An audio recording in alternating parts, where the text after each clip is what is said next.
Hello friends, welcome to study with Kashi. Friends, आज की video में हम क्लास 12 केमिस्ट्री 2025 बोर्ड एग्जाम के इंपॉर्टेंट टॉपिक जो कि हमारा विलियन चैप्टर के इंपॉर्टेंट न्यूमेरिकल्स को करने वाले हैं। फ्रेंड्स, आज की वीडियो बहुत ही ज़्यादा इंपॉर्टेंट होने वाली है क्योंकि न्यूमेरिकल्स का हमारे बोर्ड एग्जाम में बहुत ही ज़्यादा इंपॉर्टेंट रोल होता है, क्योंकि ये न्यूमेरिकल्स कभी कभी हमसे 3 मार्क्स के 5 मार्क्स के पूछे जाते हैं। तो चलिए फ्रेंड्स, हम अपनी वीडियो को स्टार्ट करते हैं। देखिए, क्वेश्चन दिया गया है 5 ग्राम NaOH को 250 ग्राम ml में घोला जाता है तो विलयन की मोलरता ज्ञात कीजिए। तो देखिए, इसमें बोला गया है 5 ग्राम NaOH का यानी कि सोडियम हाइड्रोक्साइड को किस में घोला जाता है, 250 ग्राम 250 ml में घोला जाता है। तो देखिए 250 ml में घोला जाता है, तो ये क्या हुआ, ये है V। और देखिए विलय, विलय क्या हुआ, NaOH क्या हुआ, NaOH हमारा विलय, तो इसको हम करेंगे स्मॉल w। तो विलय का भार कितना आ गया, स्मॉल w। अब देखिए यहाँ पे बोला गया है 250 ml में घोला जाता है, तो ये क्या है, ये हमारा V है। अब देखिए यहाँ पे हमें ज्ञात करनी है विलयन की मोलरता। क्या ज्ञात करनी है फ्रेंड्स, विलयन की मोलरता ज्ञात करनी है। तो देखिए सबसे पहले हम क्या लिखेंगे, सबसे पहले हम लिखेंगे विलय का भार यानी कि स्मॉल w, क्या दिया गया है 5 ग्राम। क्या लिखेंगे, विलय का भार स्मॉल w क्या दिया गया है 5 ग्राम। अब देखिए बोला गया है NaOH को 250 ml में घोला जाता है, तो देखिए हमने यहाँ पे क्या निकाला, विलय का भार यानी कि W निकाला। देखिए अब हमें क्या निकालना होगा, अब हमें निकालना होगा NaOH का अणुभार। वो हमें क्यों निकालना होगा, देखिए, और देखिए कैपिटल V यहाँ पे दिया गया था कितना, 250 ml। वो हमें अणुभार क्यों निकालना होगा, क्योंकि हमें सूत्र पता है मोलरता का। मोलरता का सूत्र क्या होता है, small w upon small m into V, millilitre में इंटू 1000। ये देखिए हमें पता होना चाहिए, बहुत ज़्यादा इंपॉर्टेंट सूत्र है मोलरता का। m is equal to small w upon small m into V ml into 1000। अब देखिए स्मॉल v यानी कि विलय का भार तो हमें दिया गया है, v भी दिया गया है, लेकिन हमें क्या निकालना था, हमें निकालना था m यानी कि अणुभार। तो देखिए हम यहाँ पे निकालते हैं NaOH का अणुभार यानी कि स्मॉल m। हम जानते हैं Na का कितना होता है 23, ऑक्सीजन का कितना होता है 16 और हाइड्रोजन कितना होता है 1, यानी कि कुल मिलाकर कितने हो गए, 40 हो गए। अब देखिए हम क्या करेंगे, हम इसको अपनी वैल्यू में पुट कर देंगे, सूत्र में वैल्यू को क्या करेंगे, पुट कर देंगे। तो देखिए 5 अपॉन यहाँ क्या था 40 गुणा 250 गुणा 1000। अब देखिए हम जानते हैं 250 चौका कितने होते हैं, ये होते हैं 1000। अब देखिए ये से कितनी बार में जाएगा, 4 एकम 4, 0 की 0, यानी कि यहाँ पे क्या बचा, यहाँ बचा हमारा 5/10। तो देखिए जब इसको काटेंगे तो क्या आ जाएगा, ये आ जाएगा हमारा 0.5 मोल प्रति लीटर। क्या आ जाएगा फ्रेंड्स, 0.5 मोल प्रति लीटर। ये क्या निकल कर आ गया, ये निकल कर आ गया हमारी मोलरता। अब देखिए फ्रेंड्स, हमारा अगला मोस्ट इंपॉर्टेंट क्वेश्चन क्या है, अगला हमारा मोस्ट इंपॉर्टेंट क्वेश्चन है 3.65 ग्राम HCl को 100 ग्राम जल में घोला गया है तो विलयन की मोलरता ज्ञात कीजिए। अब देखिए इससे पहले क्वेश्चन में क्या दिया गया था, इससे पहले क्वेश्चन में यहाँ पे V दिया गया था। यहाँ पे देखिए यहाँ पे HCl का भार कितना दिया गया 3.65 ग्राम, और यहाँ पे देखिए जल का भार कितना दिया गया है 100 ग्राम। तो देखिए यहाँ पे ग्राम है ना, इसलिए ये क्या कहलाएगा, ये कहलाएगा विलायक का भार। क्या कहलाएगा, विलायक का भार। तो यानी कि ये क्या है, HCl क्या है, ये विलय है, और क्या है ये जल, जल क्या है, जल है हमारा विलायक, जल है हमारा क्या, विलायक।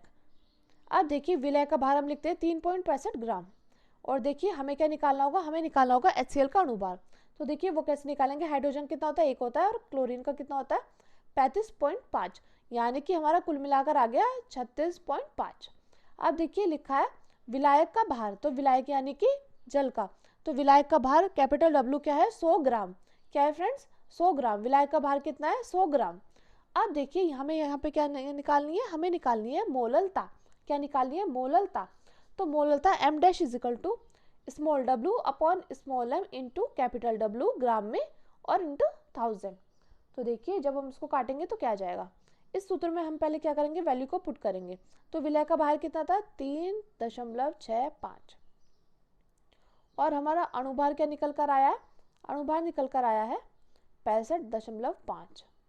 अब ये क्या है, कैपिटल डब्ल्यू क्या है, 100 ग्राम। यहाँ पे क्या है, यहाँ पे है 1000। जब ये इससे कटेगा तो यहाँ पे क्या आ जाएगा, 10 आ जाएगा। अब इसकी इसमें गुणा करेंगे तो कितना आ जाएगा, यहाँ पे देखिए 65.5 अपॉन 65.5, यानी कि ये इससे क्या हो जाएगा, ये इससे कट जाएगा कितने बार में, एक बार में। तो हमारी मोललता निकल कर कितनी आ जाएगी, ये आ जाएगी हमारी 1 मोल प्रति किलोग्राम। ये हमारी मोललता निकल कर आ गई है, मोललता। अब देखिए फ्रेंड्स, आपने देखा होगा मोलरता का मात्रक क्या था, मोल प्रति लीटर। और देखिए मोललता का मात्रक क्या है, मोल प्रति किलोग्राम। ये आपको पता होना चाहिए, क्योंकि अगर आपने मात्रक नहीं लिखा ना तो आपके नंबर कट जाएंगे। अब देखिए फ्रेंड्स, हमारा अगला मोस्ट इंपोर्टेंट क्वेश्चन है, भार अनुसार 20% पोटेशियम कार्बोनेट विलयन की मोललता ज्ञात कीजिए। यहाँ पे लिखा है भार अनुसार 20% पोटेशियम कार्बोनेट। तो देखिए यहाँ पर हम समझते हैं, यहाँ पे लिखा क्या लिखा है, 20% पोटेशियम कार्बोनेट। तो देखिए हम जानते हैं किसी विलयन में, ये क्या है, ये कोई विलयन है, इस विलयन में कितना दिया गया है, 20% क्या है हमारा पोटेशियम कार्बोनेट है। तो देखिए, और मिश्रण कितने परसेंट होता है, मिश्रण विलयन में जो मिश्रण घुला होता है वो कितना परसेंट होता है, मिश्रण होता है हमारा 100%। तो यानी कि 20% क्या आ गया, 20% लिख लो या 20 ग्राम, 20 ग्राम क्या आ गया, 20 ग्राम आ गया हमारा पोटेशियम कार्बोनेट। तो यानी कि बाकी क्या घुला होगा, बाकी घुला होगा हमारा जल। तो जल कितना आ गया, जल आ गया हमारा 80 ग्राम। कितना आ गया, जल आ गया 80 ग्राम। फिर से देखिए, ये कोई विलयन है और विलयन में मिश्रण कितना होता है, 100% होता है, 100% होता है, इसमें 20% क्या दिया गया था, 20% दिया गया है पोटेशियम कार्बोनेट। तो जब 100 में से 20% निकल गया तो जल कितना बचा, यानी कि विलाय कितना बचा, 80 ग्राम। ये बात आपको पता होनी चाहिए, और ये परसेंट में हम इसको ग्राम में भी लिख सकते हैं। तो देखिए यही बात हमने यहाँ पे लिखी है, विलय का भार कितना है, स्मॉल डब्ल्यू 20 ग्राम है, और विलायक का भार हमें निकालना है, यानी कि कैपिटल डब्ल्यू। तो 100 में से 20 जाएंगे, कितने आ जाएंगे, 80 ग्राम। अब देखिए लिखा है पोटेशियम कार्बोनेट विलयन की मोललता, यानी कि K2CO3 का अणुभार। क्या निकालना है, K2CO3 का अणुभार। तो देखिए पोटेशियम का कितना होता है, 39, तो 2 गुणा 39, 2 की गुणा क्यों करी, क्योंकि K2 था, तो 2 गुणा 39 प्लस कार्बन का कितना होता है, 12 होता है, और देखिए ऑक्सीजन का 16 होता है, तो यहाँ पे 3 है, तो प्लस 3 की गुणा 16, तो कितना हो जाएगा 78 प्लस 12 प्लस 48, यानी कि कुल मिलाकर हो गया 138। कितना हो गया, 138। अब देखिए हम जानते हैं हमारा मोललता का सूत्र होता है small W upon small M into capital W gram में इंटू 1000। तो देखिए स्मॉल डब्ल्यू क्या है, स्मॉल डब्ल्यू हमारे 20, स्मॉल एम क्या है, स्मॉल एम है हमारा 138, और देखिए कैपिटल डब्ल्यू क्या है, यानी कि विलायक का भार 80। अब देखिए ये इससे कितने बार में चला जाएगा, ये चला जाएगा इससे 4 बार में। जब ये 4 बार में चला जाएगा तो ये कितने बार में जाएगा, 4 दूनी 8, यहाँ पे 2 कैरी है, 4 पंजे 20, 0 की 0, यानी कि यहाँ पर क्या आ गया, यहाँ पर आ गया है 250 अपॉन 138।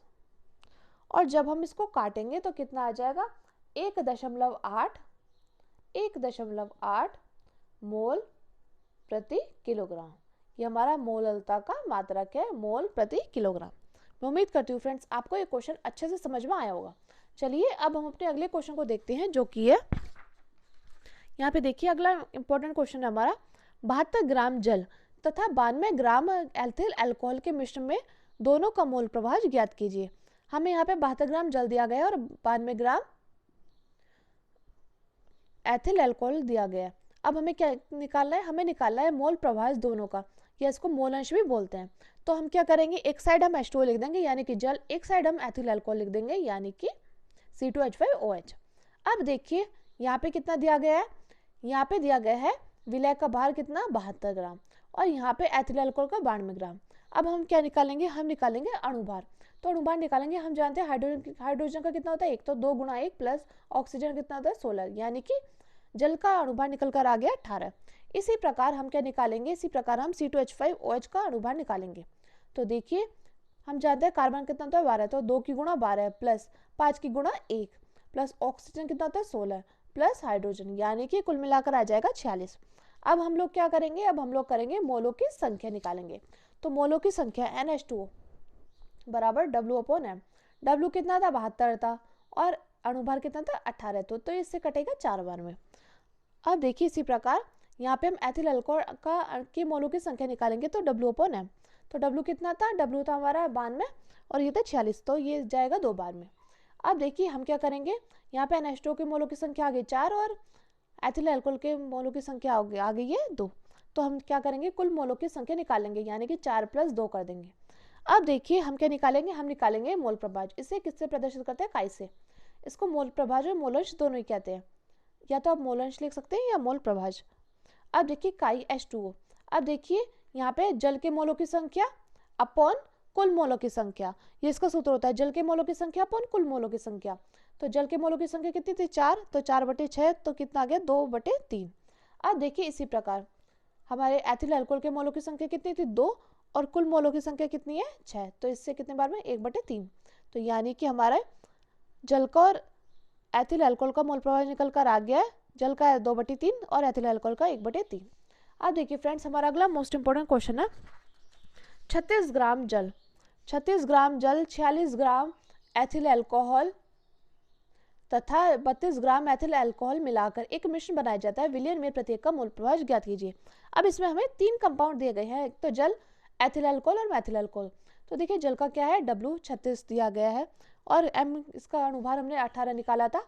इसी प्रकार देखिए यहाँ पे एथिल अल्कोहल दिया गया 46 और हमने अभी पिछले ही क्वेश्चन में निकाला था इसका अणुभार 46।